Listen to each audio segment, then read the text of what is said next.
I like to read. The show that I used to watch as a kid is Reading Rainbow. LeVar Burton hosted Reading Rainbow. He was also Geordi LaForge on Star Trek: The Next Generation. Geordi was good friends with Data. Data played the violin. I should also learn to play the violin.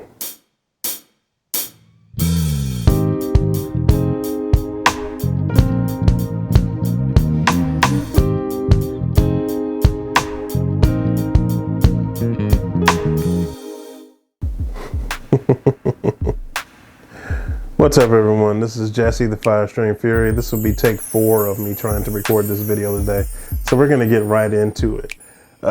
Essentially, this weekend, my daughter cleaned out her storage unit and sent home a bunch of her instruments from high school. She played cello in high school. I don't know where she got a viola from, but she had a viola, she had a violin.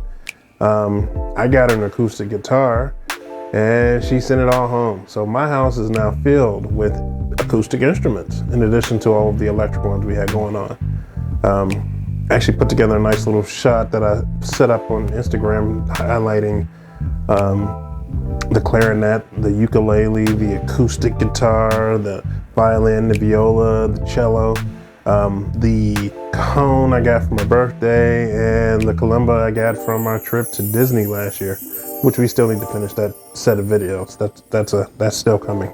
My little intro was actually a true story. Basically, when I started in middle school, I got a choice that I'd never been given before. The assistant principal asked me what instrument I'd like to play. And sitting there not prepared for that particular question, I said the first thing that came to mind, which was the violin. And while I wouldn't admit it to anyone else at the time, that was the logic of a 6th grader. I should play the violin because I like to read. And you can connect that. True story. That was the first instrument I learned to play that got me into music and learning just music theory in general, playing the violin. And I only played the violin for 3 years. Once I got to high school, I was given the option to switch to the bass because the bass player was a senior. And you could avoid carrying your case on the bus if you played the bass, because all you'd have to worry about bringing back and forth between home and school was the bow, because you got to have a bass at home. I switched. I had a pretty nice violin. The first one I got, it was a fairly cheap violin, but someone stole it from the storage room in the orchestra class. They actually took the violin out of the case. They didn't take the case with it. They took the violin out of the case and put a smaller violin in the case, to the point where the case wouldn't actually close, because if you've ever seen these cases, they're kind of fitted for the size instrument you have, which I thought was really interesting. My mother took me and got me a much nicer one, someone who actually just made them. So we got a pretty decent one. I liked it, at least. I kept it all the way to college, even though I wasn't playing it. And actually, the heartbreaking part about that is I should still have it now. But I met a guy while I was working at a bagel shop who was separated from his wife, and he and her were working it out. They were going to counseling. He was trying to figure things out with her, and he decided he needed to get some hobbies to keep himself engaged while they were away. He mentioned that he'd always been interested in learning like the violin. Well, hey, I've got a violin. So one day I brought it in with me and gave it to him and said, hey, helping him to figure out who he was so he could get back with his wife. And he was very grateful, and he took it home, and I left feeling good. And then about a week later, he told me that he decided not to learn to play the violin. He drilled holes in it and mounted it to the wall in his apartment because it looked cool on the wall.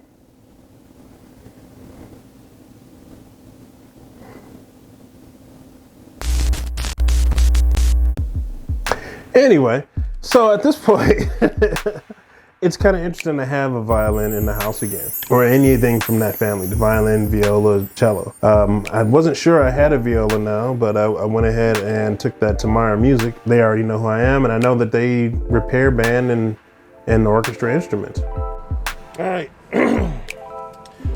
Okay, so here I am at the Meyer Music. I found out what I have is a viola. And so I picked up a bow and a case and a chin rest and the Suzuki Method Book 1 for viola. I also picked up one for violin just because the little one wants to learn that one. I also picked up one for the piano because why not? So we took the cello in to have them look at it to see why there's something rattling around on the inside. Turns out it's 70 bucks to fix that, and the top is, there's some glue that needs to be reapplied, and all of that would be 70 bucks in a week. And we've got a fully working cello again. So awesome, that works.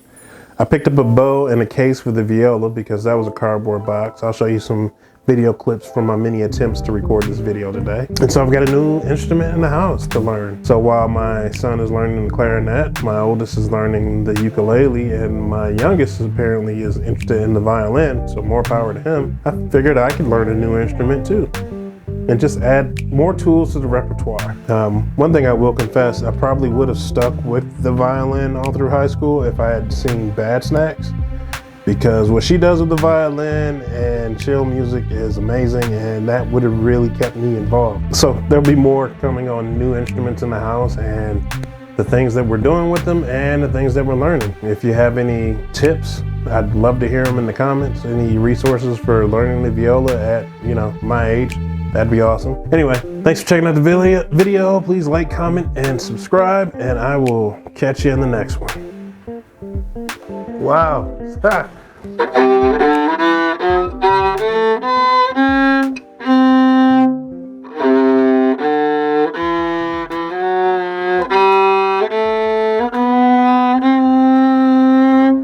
So I can do a 1 octave scale in C, and I figured that one out all on my own, thanks to years of music theory and being able to hear and the scale really changing all that much.